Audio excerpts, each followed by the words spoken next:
Have you ever been completely wrecked for life by a Kristin Hannah novel?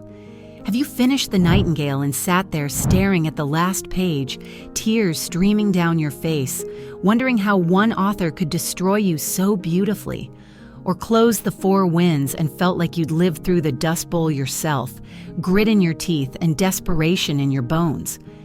There's something about the way Kristin Hannah writes that reaches inside your chest and rearranges everything.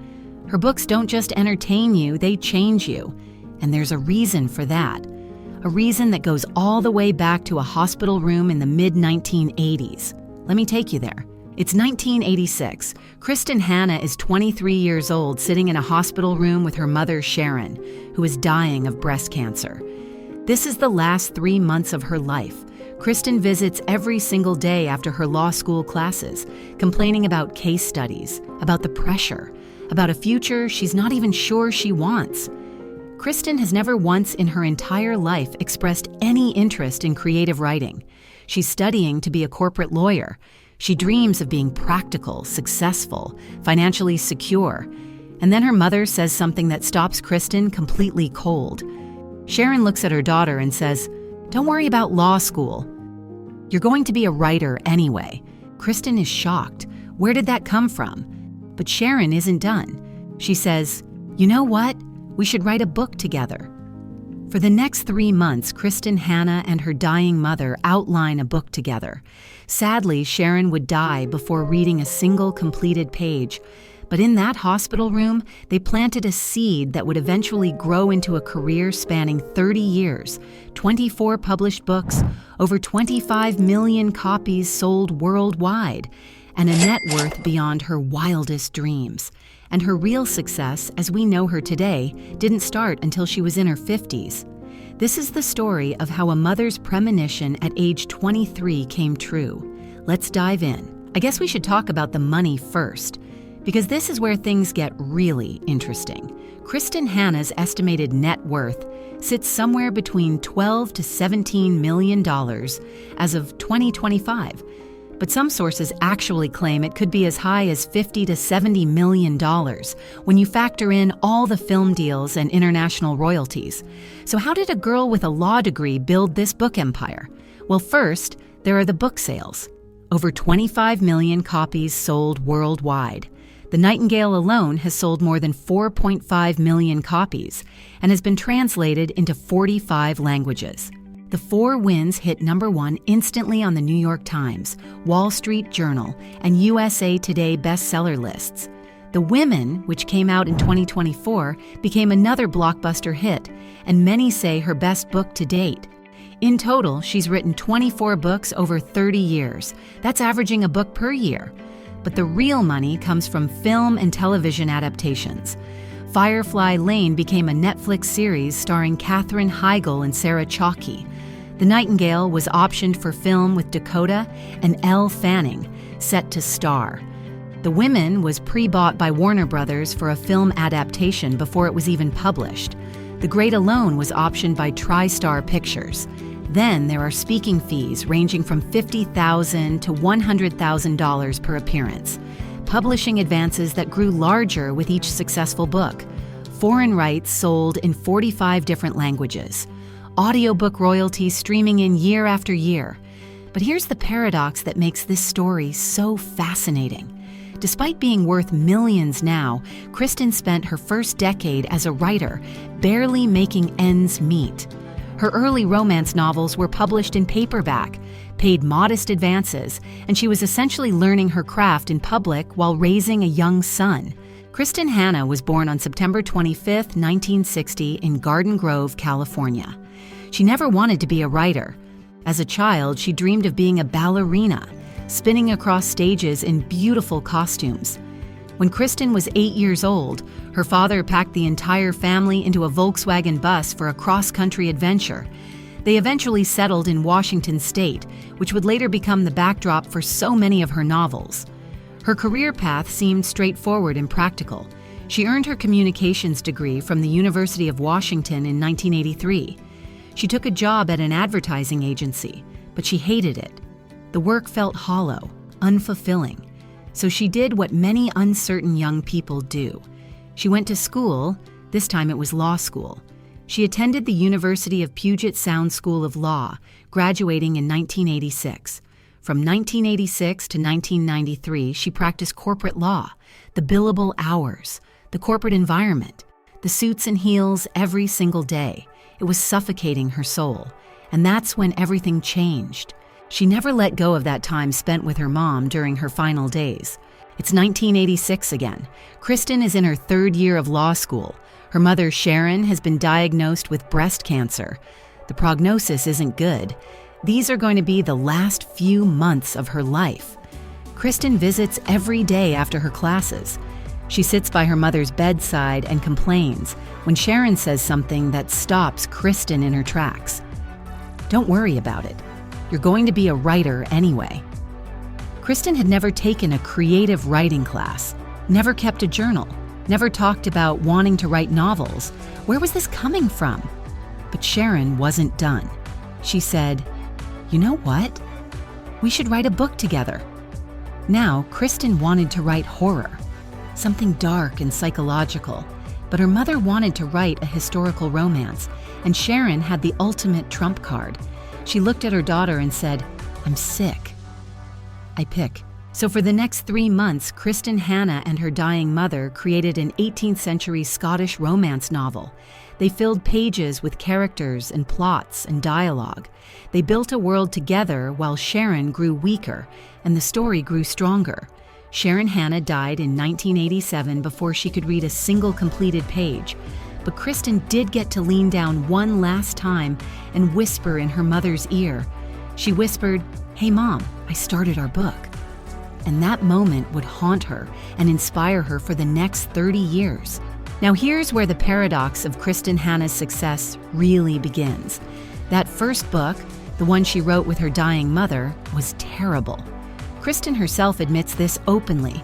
She literally wrote on the box containing the manuscript, "Do not publish, even after death." After her mother died, Kristin packed away those pages and tried desperately to move on with her life. She finished law school. She got married to Benjamin Hannah on May 17, 1986. Benjamin was a film buyer. She started practicing corporate law full-time. She tried with everything she had to forget about writing entirely. She thought the dream was over. She thought her mother had been wrong. Several years pass. Kristin is still practicing law, still miserable. And then she gets pregnant. The pregnancy has complications. Her doctor orders strict bed rest for 5 to 6 months. At first, it's not so bad. She reads every book in her house. Then she reads all her husband's books. Then she starts reading cereal boxes. She's going absolutely stir-crazy. And her husband Benjamin looks at her one day and says something simple but profound. He says, "Why don't you finish that book you started with your mother?" Kristin pulls out those dusty notes from the hospital. She starts writing again. But this time, she writes by hand on yellow legal pads. She still writes this way today, all these years later. She makes herself a promise. She will give herself 5 years to get published. If she can't make it happen in 5 years, she'll quit forever and never look back. She completed the manuscript for A Handful of Heaven by the time her son was born. The book sold to a publisher when he was 2.5 years old. It was 1991. Kristin Hannah was 31 years old. She had sold her first book. But here's what people don't know. Before that first sale, nearly 40 literary agents rejected her. 40 rejections. 40 different literary agents looked at her work and said no. One editor told her something particularly brutal. They said, "You might have talent. It's impossible to tell. You know nothing about writing a novel." Most people would quit after 40 rejections and feedback like that. Most people would take that as a sign that maybe this isn't meant to be. But Kristin didn't see rejection as defeat. She saw it as education. She says, "There is no success without failure. Each rejection made me a better writer because I tried to learn from it." For years, she wrote paperback romance novels for modest advances. She was learning the craft, learning story structure, pacing, character development. She was essentially getting her MFA by publishing, making her mistakes in public and getting paid very little to do it. During this time, she developed a philosophy that would carry her through the next 3 decades. She showed up to write every single day, not when she felt inspired, not when the muse struck. Every single day. Here's her advice to writers, and honestly, this applies to anyone chasing any dream. She says, "I've seen many authors come and go throughout my career. The common denominator of those who have a lasting career is simply that they keep writing. When life is tough, they write. When kids are sick, they write. When rejections pile up, they write. No muse, no magic, just showing up." Here's what makes Kristin Hannah's story absolutely fascinating. She had been writing professionally for 2 full decades before her real breakthrough came. From 1991 to 2015, she published romance novels, contemporary fiction, and women's fiction. She was successful, don't get me wrong. She was making a living as a writer, but she wasn't a household name. She wasn't making millions. Then, in 2015, at age 54, she published The Nightingale, and everything changed in an instant. The book sold 4.5 million copies. It was published in 45 languages. Goodreads named it Best Historical Fiction of 2015. It won the People's Choice Award. Reese Witherspoon made it a book club pick in 2023, 8 years after it was originally published. Kristin calls it the book where I found my voice, my footing, and my future. So what changed? Why did this book succeed after 24 years in the publishing industry? The answer is both simple and profound. The Nightingale was the first time Kristin wrote about what truly mattered to her.